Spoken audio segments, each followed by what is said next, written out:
प्यारे दोस्तों, अस्सलाम वालेकुम। आप देख रहे हैं इरफानी वर्ल्ड यूट्यूब चैनल और मैं हूं मोहम्मद इरफान झारखंड। दोस्तों, दुनिया भर के मुसलमानों के लिए एक ऐसी वीडियो लेकर आए हैं जिसको सुनने के बाद, जानने के बाद यकीनन आपके रोंगटे खड़े हो जाएंगे।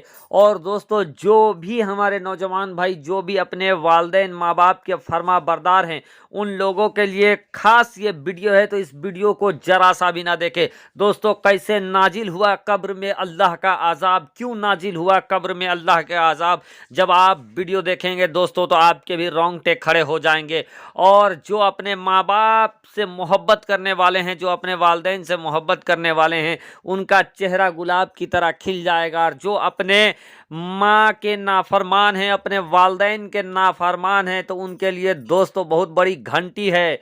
अगर आप ये नाफरमानी जारी रखते हैं तो फिर आपका भी अंजाम यही होगा जो इस वीडियो में आपको बताया जा रहा है, दिखाया जा रहा है। कैसे एक इंसान कब्र में बन गया गधा, और फिर क्या हुआ दोस्तों, एक सनसनीखेज वीडियो आपके हवाले करते हैं। उससे पहले रिक्वेस्ट करेंगे, अगर आप पहली बार मेरे यूट्यूब चैनल इरफानी नेटवर्क में इरफानी वर्ल्ड में विजिट कर रहे हैं तो जल्दी से मेरे चैनल को कर लीजिए सब्सक्राइब, साथ ही साथ बेल के बटन को ऑन कर दें और ऑल नोटिफिकेशन के ऑप्शन को दबा लें ताकि हर वीडियो सबसे पहले आप तक पहुंच सके।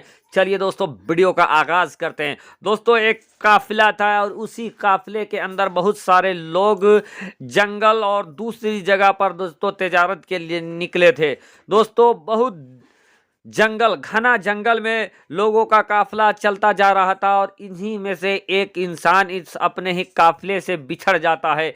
बिछड़ जाने के बाद दोस्तों जंगल में इधर उधर भटकने लगता है। भटकते भटकते दोस्तों वो इंसान काफ़ी परेशान हो जाता है, काफ़ी परेशान होता है। इधर जंगल में चलते चलते रात भी होने लगती है। इस इंसान को काफ़ी सख्त भूख भी लगने लगता है। बहरकैफ दोस्तों, चूंकि जंगल था, घना जंगल, चारों तरफ सिर्फ जानवरों की आवाज़, और इस आवाज़ के बीच वो इंसान अपने काफिले की तलाश में इधर उधर गुजर रहा था, आगे बढ़ता ही जा रहा था। किसी भी तरह से वो अपना काफिले से मिल जाए, या तो फिर कोई ऐसा रिहायशी जगह मिल जाए जहां पर वो रुक सके, आराम कर सके, कुछ खाने पीने को मिल सके।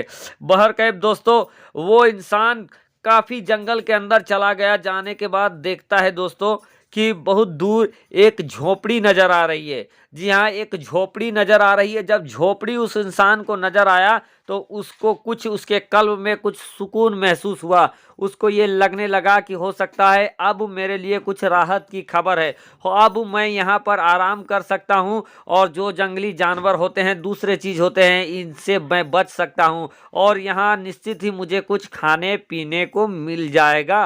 बहरकैफ दोस्तों, इन्हीं चीज़ों को सोचते सोचते वो इंसान उस जंगल के अंदर, जंगल बयाबान के अंदर जो झोपड़ी था उसके नज़दीक जाता है। और दोस्तों, जाने के बाद वो मुसाफिर जो अपने काफिले से भटका हुआ इंसान था, वो आवाज़ लगाता है झोपड़ी के किनारे, कुटिया के किनारे नज़दीक में जाकर कि है कोई जो मुझे कुछ खाने के लिए दे दे। बहरकैफ कई बार जब वो आवाज़ लगाता है तो उस घर के अंदर से एक औरत निकलती है, साथ ही साथ एक बूढ़ी औरत भी उसके साथ रहती है। वो सामने आती है और उसके बाद ये कहती है कि मुसाफिर, कसम परवरदिगार की, हमारे पास कुछ भी खाने का नहीं है, ना तो इतना बड़ा है जहां मैं आपको आराम फरमाने के लिए, रुकने के लिए आसरा दे सकूं, और ना हमारे पास कुछ खाने पीने का उतना सामान है जो मैं आपको दे सकूं। इस पर वो इंसान उन दोनों से ये कहता है कि अगर आपके पास खाना पीना नहीं है तो इस बयाबान में आप जिंदा कैसे रहते हो, और आप लोग खा पी कर कैसे जिंदा हो, इस जंगल के अंदर आपका खाना पीने का इंतजाम कैसे होता है। इस पर वो दोनों औरत कहती है कि कसम पैदा करने वाले की, जिसने हमें और आपको बनाया है, पैदा किया है, जो लोग तिजारत के गर्ज से इस रास्ते से सफ़र करते हैं और जाते वक्त जो अल्लाह और अल्लाह के रसूल के नाम से जो हम लोगों को अपना खाने पीने का सामान देकर जाते हैं, उसी सामान से हम लोगों का गुजर बसर होता है और उसके अलावा हम लोगों के पास कुछ नहीं है। बहरकैफ दोस्तों, ये सारा बात मामला हो रहा था और इतने में दोस्तों रात भी सामने आ गई थी, रात भी होने लगा। बहरकैफ वो इंसान सोचा कि ठीक है, अगर नहीं मिला, लेकिन यहाँ तो कुछ लोग हैं, इन्हीं के सामने हम आराम कर लेते हैं और सुबह फिर अपने काफिले की तलाशी में फिर जंगल में निकलेंगे। बहरकैफ वो इंसान उस कुटिया से थोड़ी दूर एक दरख्त के नीचे जाकर सोने की कोशिश करने लगता है। इधर धीरे धीरे शाम होने लगती है।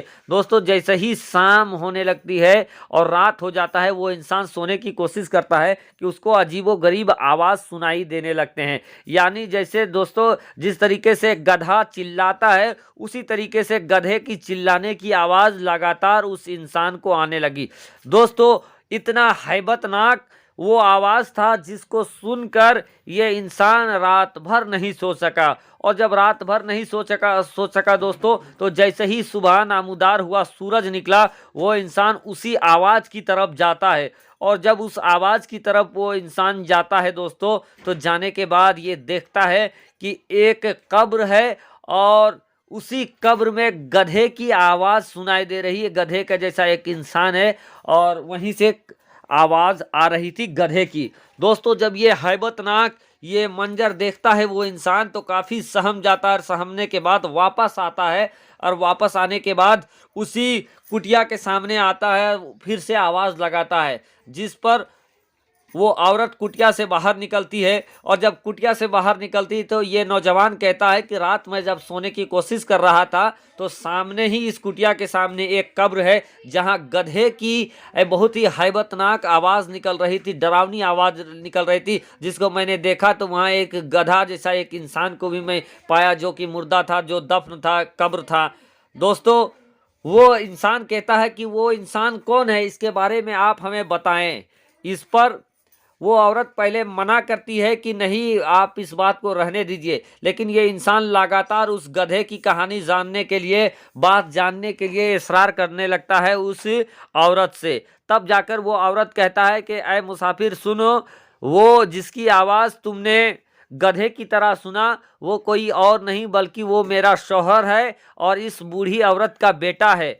वो गलत कामों में मुलविस रहा करता था, अल्लाह तबारक व ताला की नाफरमानी में मुलविस रहा करता था। और जब उसकी माँ उसको गलत कामों से रोकती थी, उसके गुनाहों में उसको टोकती थी, तो वो अपनी माँ को कहता था कि क्यों तुम गधी की तरह चिल्ला रही हो, क्यों तुम गधी की तरह चिल्ला रही हो। और अपने माँ पर वो चिल्लाने लगता, अपने माँ को डांटने लगता।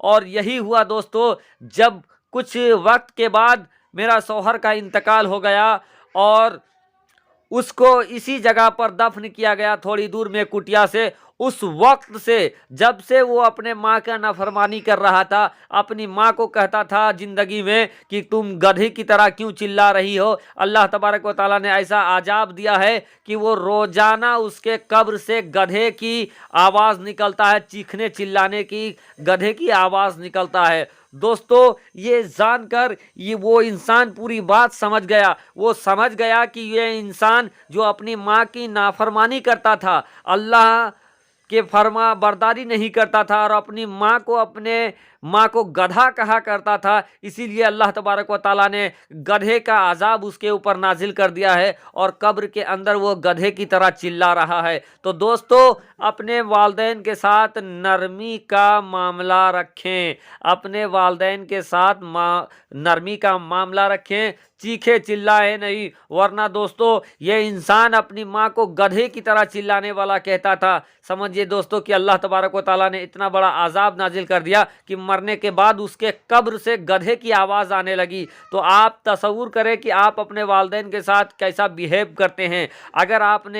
अगर ऐसा बिहेव अभी आपने किया है दोस्तों, अपने माँ बाप का दिल दुखाया है, तो अभी आपके पास मौका है। अगर आपके माँ बाप जिंदा हैं तो आप जाकर उनसे कदमों को पकड़कर माफ़ी मांग ले। अगर इस दुनिया को छोड़कर चले गए हैं तो फिर उनके कब्रों में जाएं, बोसा ले और वहाँ माफ़ी तलाफ़ी करें। वरना दोस्तों यकीनन वालिदैन की दुआ, माँ की दुआ कभी टाली नहीं जाती है। दोस्तों आपको आज नहीं तो कल वो उनका बद्दवा लग जाएगा। तो उससे पहले कि बद्दवा लगे, आपके ऊपर भी आजाब इलाही नाजिल हो, आप भी अपने माँ बाप के फरमाबरदार बन जाएं और अपने गुनाहों से तौबा कर ले, अपने माँ बाप का फरमाबरदार बच्चा बन जाए। शुक्रिया, आदाब दोस्तों।